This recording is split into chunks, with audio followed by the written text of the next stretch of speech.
Hi everyone, this is Phil from Mitt Gaming, and today I've got 10 helpful tips to get you started in Valheim.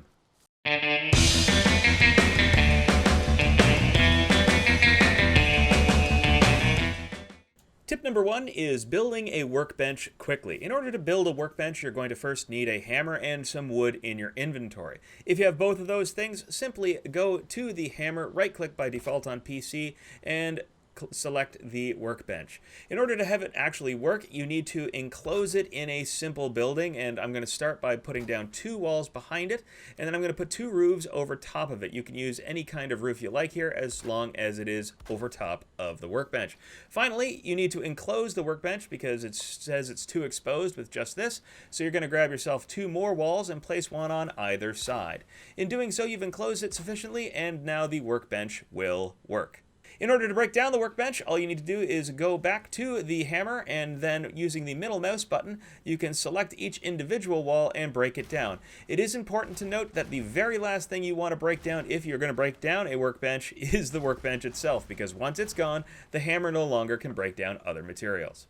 The topic of breaking down materials, tip number 2 is breaking down abandoned buildings that you find in the wild. The easiest way to do that, as opposed to hitting it with any weapon, is to set down a workbench. Once you've done that, select your hammer, and then with the middle mouse button, you can break down the building just as though it was one that you had crafted yourself. This is far, far faster and more efficient than using a weapon to break down anything. Tip number 3 is placing campfires indoors. Campfires can only be placed on the ground, so in order to place it indoors, you'll need to put a hole in your floor and place the campfire there. It will create a lot of smoke, so you'll need to make a chimney for it, but the chimney needs to have a roof on it. And the reason it needs to have a roof on it is if it rains, the rain will cause the campfire to smolder. So if I go back downstairs, what you'll see now is that the campfire is smoldering and no longer working. To make that work, all you need to do, of course, is, well, put the roof back on. So I'll just reattach this roof here, and in doing so, the fire will come right back to life. It's also important to note that with the smoke that is created by campfires, you'll need to have this chimney. The chimney is not just decorative. You need to have it, otherwise the entire room will start filling with smoke. So what I'm going to do here is I'll take a couple of walls of the chimney out, and I'll plug it with a ceiling just to demonstrate. And you can already start to see that the smoke is very slightly billowing out of the chimney. I'm going to leave this for a little bit of time here, and you'll see what I'm talking about. And as you can see, in just a few seconds, the entire room starts filling with smoke, and that's apparently not a good thing because it seems to upset some of my clanmates. Tip number 4 is understanding weathering. So in this game, there is a weathering mechanic. So every time it rains, there's the potential for damage to be done to structures. The only way to prevent this damage is by having a roof over a structure. If there is no roof over a structure and there has been some rain, you'll be able to tell that it has been damaged because it'll have sort of a greenish weathered hue to it. To fix it, you can simply just repair it using a repair tool. There is no resource requirement to it, though it does take stamina to repair any of the buildings that have been damaged. So in order to solve this permanently, the only real solution at this time is to put a roof over it wherever possible. Tip number 5 is using your map correctly in Valheim. So first thing, if you're playing with multiple people, you may wish to turn on Visible to Other Players, which is located in the bottom right.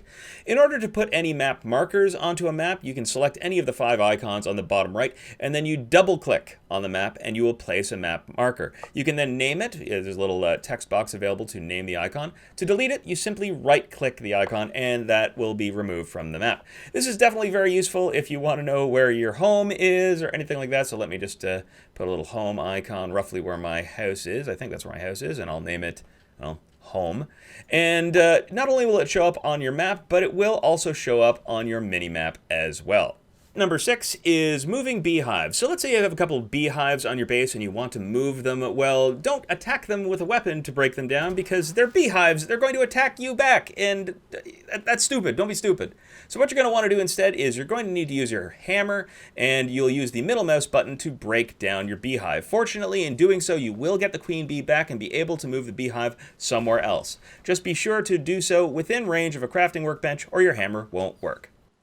Tip number 7 is understanding the basics of food within Valheim. You can see in the lower left of my screen that my health bar is very, very low, and the 3 food slots, which are also in the lower left, are empty or are emptying.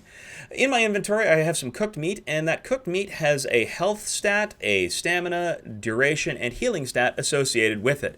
When I eat any food item, it will fill one of the slots in the lower left and give me that amount of stamina or health into those bars. So in order to get the most out of food, you're going to need to eat 3 different food items to fill the 3 different slots. So here I've got 3 different foods. I have some raspberries, and some grilled necktail and some meat, and I'm going to eat one of each of them.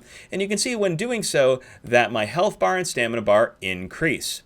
You'll also notice that there is a small multicolored bar next to the health bar. This multicolored bar is to show you how much of the bar is being filled by which food item, and there's a color association going along with it, red for raspberries and brown for meats and so on. So make sure to eat multiple types of food and you'll be able to fill your bars. Tip number 8 is understanding how blocking works in Valheim. So first thing to note is that when you hold right click, you will automatically face wherever your camera is facing. So if you're running away from a thing and you hold right click, you'll start backing up instead.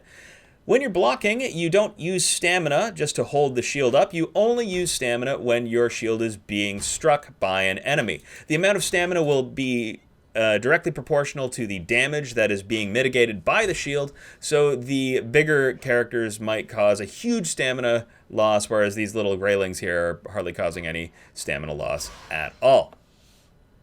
Tip number 9 is fire bad. Yes, this might come as a revelation to some of you, but standing in fire will cause you to be on fire. So I would recommend that you have your base near some water so that you can jump into it very quickly. But seriously, one thing did come up in this, and that is that when you're wet and you stand near a fire, the wetness goes away really, really quickly, and if you're wet and you stand in a fire, the wetness debuff will cancel the on fire debuff. So here, I'll show you again. I have wetness at 2 minutes, and I go and I stand right in the fire, and yeah, they both cancel. So remember, fire bad, water good. And finally, the 10th and most broken of the tips I have for you today is increasing your skills. So if you have some friends and you're in PvE mode, feel free to just wail on them with a spear or a hammer or whatever you got, because it doesn't do any damage, but what it does do is it does increase your skills in this game. That's right, I just got a skill up just wailing on my friend. Good times. If you have any more tips and tricks about Valheim, tell us what they are in the comments below. If you found this video useful, please feel free to leave a like, comment, or subscribe to the channel. And as always, have fun out there.